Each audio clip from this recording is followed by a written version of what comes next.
A while ago, I went live on Instagram with one of my clients in the Become Your Own Health Expert program, and she shared her experience about the course with me. So today, I'm going to share her experience with you.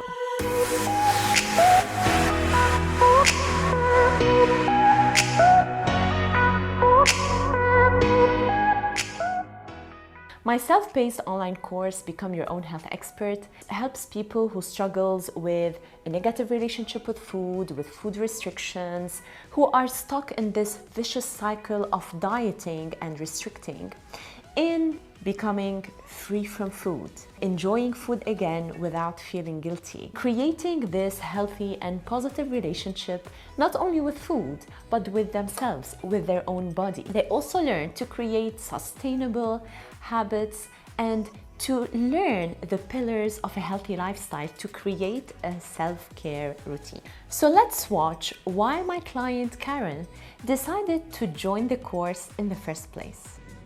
Yeah, sure. So this is a question I got a lot, especially from my friends, from my family members who are like curious, like what's the scores that you're taking? Okay, so basically, if I go back to my early childhood, I'd say that I consider myself pretty lucky.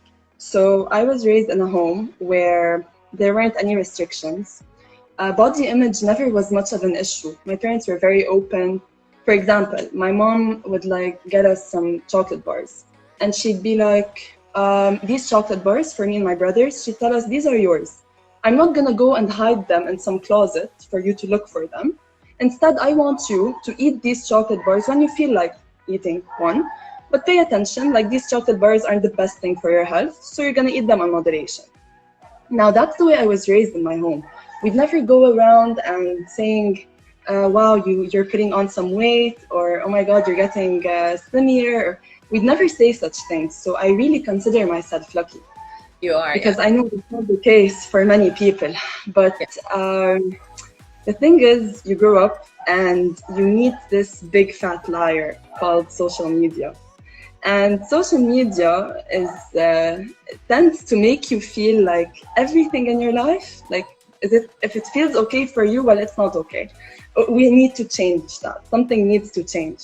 So, you start seeing these posts. There are these posts about the diet culture. I mean, these people, they're insane. Every new day, there's like 5 new diets out there. There's the keto, there's the fasting, there's the paleo, no carbs, low fat, detox juices. I mean, it's bad. What's wrong? What's right? And what's happening? Yeah, exactly. Every day there's a new article on like 5 new diets. It's crazy. And like that's for the diet. That's just the diet part. If you go on a fitness level, it's like no one works out for how they feel anymore. It's just about reaching a certain physique. Like I always used to work out when I was younger. I used to take Zumba classes. I used to dance. I used to work out. I used to swim. But now with the social media, it's like I need to work out in order to get slimmer, to get in shape, to reach a certain goal. Yeah, like no pain, no gain. You should like feel exactly. No pain, no gain. That's the new regime right now. It's not about how you feel. It's about how you look. So that's like really sad. And like there's no mindfulness. Like the concept of mindfulness, it's something that you speak about and it's like not there anymore. It's all about restriction. So I went there and I was like, I'm curious. Okay, I was curious. I was like, let's try this out. Maybe there's something I'm missing out on here. So like I spent a year, this was during my late high school years. I'd go and I try everything. I try fasting, I try the keto, I tried the detox. Nothing worked. And I'm not gonna tell you that I experienced this huge dramatic physical change. I didn't put on or lose much weight, but it was more of the mental damage that this did to me. Yeah, I wanted to ask how you feel after each of these diets. Like, it's so bad. It's like I was blessed with this ability to be sane around food. My friends would come over when I was younger and they'd be like, how would you have this much chocolate in your house and not eat it all in one go? And I'm like, it's fine, I can eat it when I want it. I was blessed with that, and then the diet culture and then social media, it just distracted everything. I became so cautious around food. Every time I have an outing with friends, for example, I'd like, have to have this pep talk with myself. And Karen, you're going to be surrounded with a lot of good food today. Control your cravings. It's like, I didn't recognize myself. I reached a point and I was like, when did I become this person? When did I become this self-cautious person who worries about food all the time? Food, yeah, exactly. It's like preoccupation with food. You are thinking about it all the time. Yeah, it's like my world revolves around food. And I was missing out. And then, after all this, I saw your posts about your course, about intuitive eating, mindfulness, and I was like, you know what, we're gonna give this one last shot. And I can honestly say that's the best decision I ever made. Honestly, I'm so glad. I'm gonna just talk about something because it's been coming up a lot lately. The idea that people think that dieting is the only way and losing weight is the only goal. Because as you mentioned, thanks to diet culture, unfortunately, it's been brainwashing us that losing weight is the thing that you should be doing. That's the thing. Everyone should be losing weight. In fact, no, many people are just happy the way they are and they don't want to lose weight. But one day they wake up and because of this pressure around them, they think or they feel they should be losing weight, which is really crazy. And you would feel really different and really wrong if you don't go on a diet. And what I've been noticing lately is that people are saying, I'm fed up. I don't want to do any more diets. I don't want to do a diet. I don't want to lose weight. They are speaking up and saying that I don't want this. Like, I don't want anyone to tell me anymore what to do. It doesn't feel right. I don't feel good. I just feel under pressure. I feel stressed. I feel mentally drained and not what being healthy is about. Like, I'm sure you agree that health is not about the physical health. Maybe the most important thing is mental health. So definitely we could start by the first thing, you learned in the course is to actually ditch the diet culture. Start by just saying no to these kind of diets, saying no to actually the words we use, the statements we use, the way we about ourselves, the way we see our bodies. And it goes the same thing with the talks with our friends, like social, go out talking about diet. Like, diets should go on now, like as if it's but it's like for some people this is a very sensitive issue. 1, 2, it makes them feel bad. It doesn't make them feel good, actually. So to understand more how diets can really do damage mentally and physically more than they do good, you can watch these videos that I have made earlier about the effects of dieting. And you can relate to how Karen, my client, experienced these mental damages from her crash diets over her years of experience with them. Next, let's hear what were her major wins and goals from this course. Like what are the benefits that you got out of this course? We tackle, like different concepts. So go ahead and tell me what are the major wins that you can relate to. Okay. On a personal level, if I were to talk about everything that changed or everything that I accomplished in this course, the list would never end. But if I had to pick and choose a few ones, I choose, first of all, I talk about self-compassion. I thought before this course, that self-love and self-compassion meant the same thing. Self-love to me, it's when you admire yourself, you like some qualities, you're confident about yourself in some aspects. And I thought self-compassion was the same thing. And then I chose to Google the word compassion. What does this word mean at base? And to read the definition, it says compassion is the sympathetic pity and concern for the sufferings or misfortunes of others. And I was like, am I compassionate with myself? I never was. it's like when I started adopting this new way of thinking, this diet culture way of thinking, I'd be draining my energy, draining my mind, draining my body. So I was not compassionate. And then I asked myself, is this how you would be compassionate towards a friend, towards someone you care about? And that's something that you taught us to think about during the course. Remember, talk to yourself like you're talking to a friend. Is this how you would approach them? Yes. So self-compassion is definitely something that I accomplished during this course. Another thing, this was a very particular challenge for me. It's about feeling my fullness and listening to my hunger and satiety cues. So one of my major problems was overeating. And I think we can all relate, especially people here in Lebanon. I mean, this culture, it's available in many places of the world.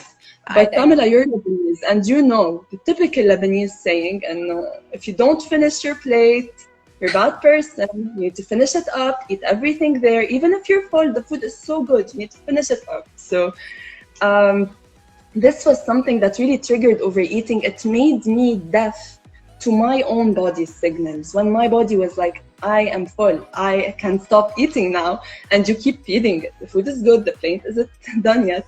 And the same goes for hunger. Like, you'd eat out of boredom, not because your body is telling you that it's time to eat. So these are some things, they took a lot of practice, a lot. But the nice thing about your course, and something I never even told you before, but the nice thing about your course is that you give us these step-by-step tips that I can apply in my everyday life. It's not theoretical, it's practical. It's something I can actually do. And that's how I was able to reach where I am, you know? Yeah, that's great. And you mentioned actually a word that I want to emphasize, which is practice. Because what you were talking about, like overeating and not listening, and you use the word deaf, which is, I would say it's a perfect deaf. Deaf. So this like it actually became a habit for you and for many people, and including me. Like, I've been a victim of that.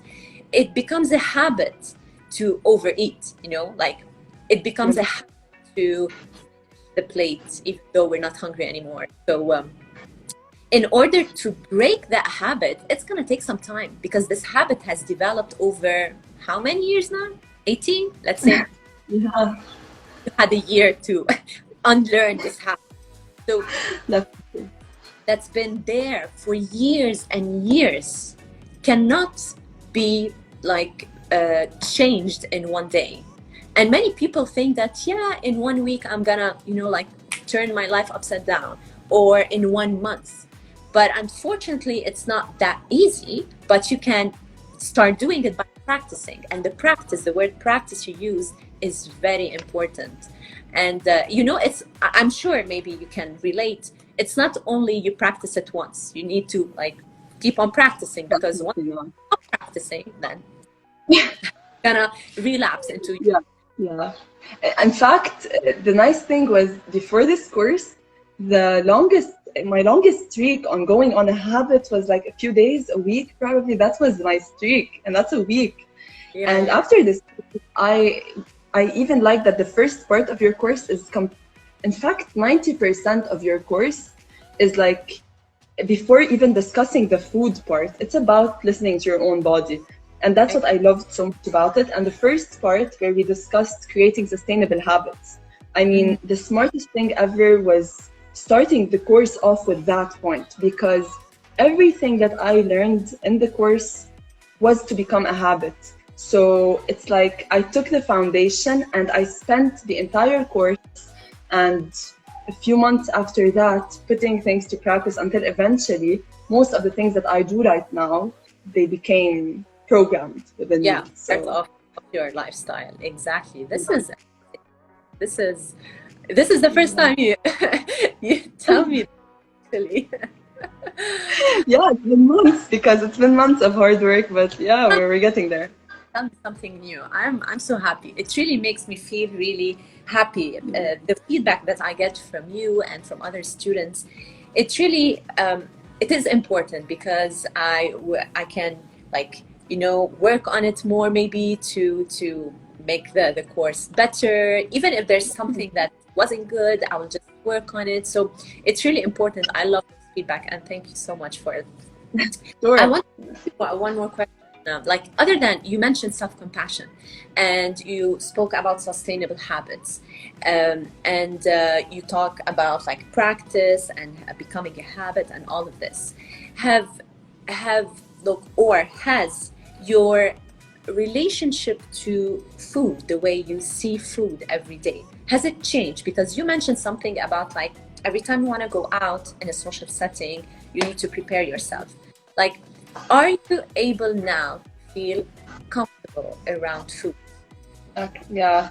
Yeah, I was gonna discuss the relationship with food aspect. Yeah.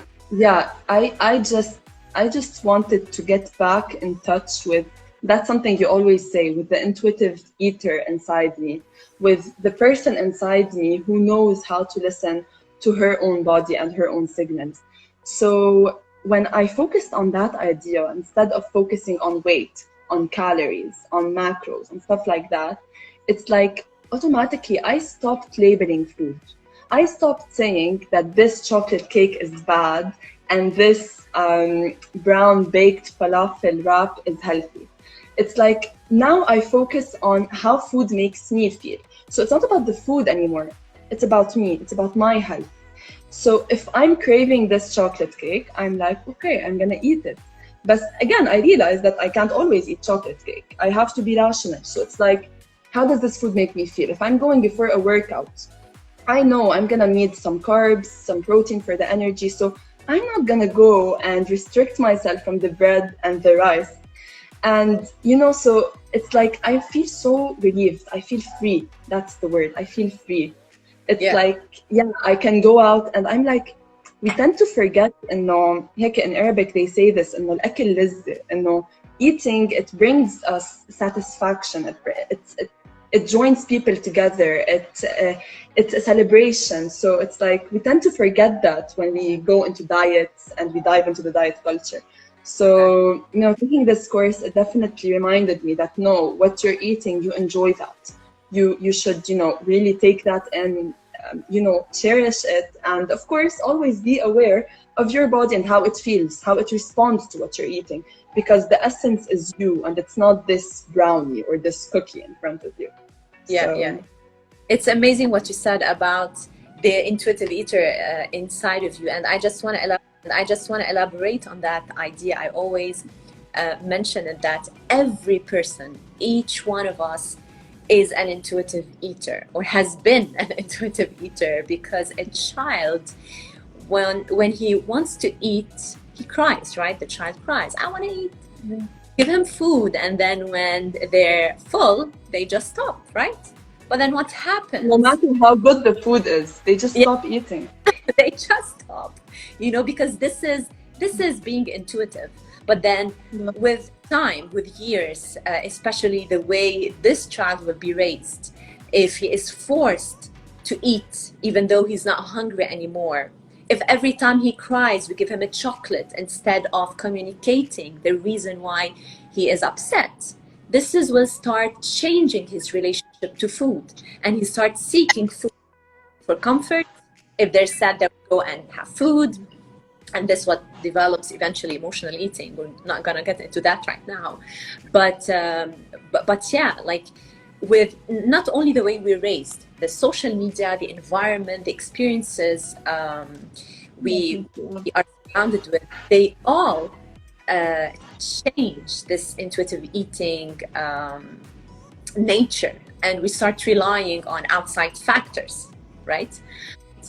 And each one has been an intuitive eater and is an intuitive eater. It's just we have to reclaim this power and get it back. 3. Yes, yes, yes. I can totally relate with you, Karen, on that. She became free. And this feeling that I also experienced when I was into my intuitive eating journey. And you can check this video about my story around intuitive eating and how I really became free from food. And what I want to actually highlight here, the word that Karen used, being deaf to her own body signals, and how becoming an intuitive eater again helped her to reconnect and to listen to her body again. And I also say in my posts, in my live and my videos, that in order to do a certain change in your lifestyle, and in order for that change to be sustainable, we need to focus more on just habits and behaviors.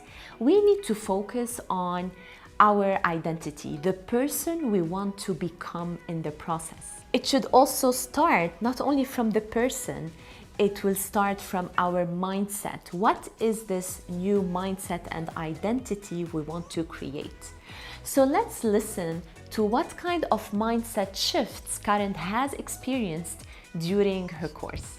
Yeah, there are several points where I want to talk about this. I'm going to talk about the one that I relate most to, and it's in the fitness industry. So there was a time where I used to work and I used to work out, and no pain, no gain. So if I'm not mentally exhausted, I'm not physically exhausted, and I'm not dying for some water or for some air, then I'm doing it wrong.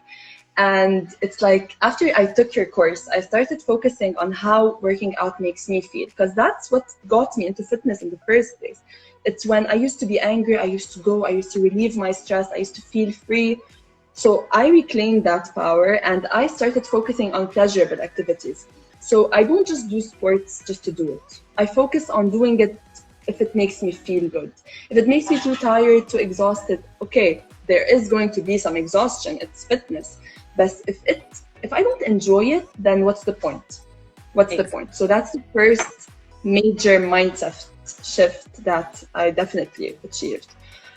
Another one is, when you look at something from the outside, you understand it more. So when you talked about something called the dieter's dilemma, when you talked about this cycle of desiring to lose weight and then going on a restrictive diet and then losing the self-control, binge eating, gaining the weight again, and then it goes on again. You want to lose weight, you go for diet, restriction, you're stuck. It's a trap. So the dieter's dilemma, I started noticing these little signals that I'm slowly slipping in away again, when I start counting my calories excessively, like, oh my God, I shouldn't eat this. I already ate a good portion of my calories today and stuff like that. It's like I'm gently slipping away again, slipping into this trap again. But, a major mindset shift was when I realized what that is and how vicious this cycle is. The way you put it, it's a vicious cycle. So a mindset shift is definitely noticing these little things and acting accordingly. Yeah. And the third thing, and it's a phrase that you said once when you're talking about creating sustainable habits, and it's a sentence and it's really stuck in my head. You said, don't focus on what you want to achieve, focus on who you want to become. And our society, identity, exactly. Our society is so used to telling people, you should have a long list of goals. You should achieve them, and that's not wrong. But it's like in the process, we forget ourselves. We forget to ask ourselves, how do I feel about these goals? Who am I in this process? Am I just going after goals and losing myself in the process, losing what I'm passionate about, what I like? So when you said that sentence, it really ring the bell, focus here. The essence is you. It's your identity. It's who you want to become. Not all these list of things that you want to achieve and then lose yourself in the process. So yeah, exactly. Beautiful, Karen, beautiful. I really love your moments, and I'm sure you have many more, but we won't be able to discuss all of them. I just want to ask you if you have anything to add before we wrap up. Anything to say, anything you'd like to maybe ask, or? Honestly, I just want to wrap up by saying, what I'm saying is genuine, and everyone around me who's asked me about this course knows how genuine I am when I say that this course really changed me. And my family, my friends, they can notice it. They can notice the change in the Karen who used to count calories and used to exhaust herself and used to go into this vicious diet cycle, to the Yeah. Karen who's so aware about her body, so aware about her feelings. She puts herself first and her comfort first. So I just want to put it out there that this course just literally changed everything about me, and I can't wait to see more people I know, join it.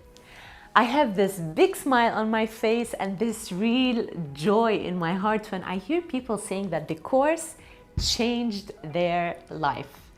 And this is the objective. This is my objective, is to help people become a better version of themselves, is to help people really change and have more like a healthier and more positive relationship with themselves. And the most important thing, they are not alone. No one should be alone in this progress.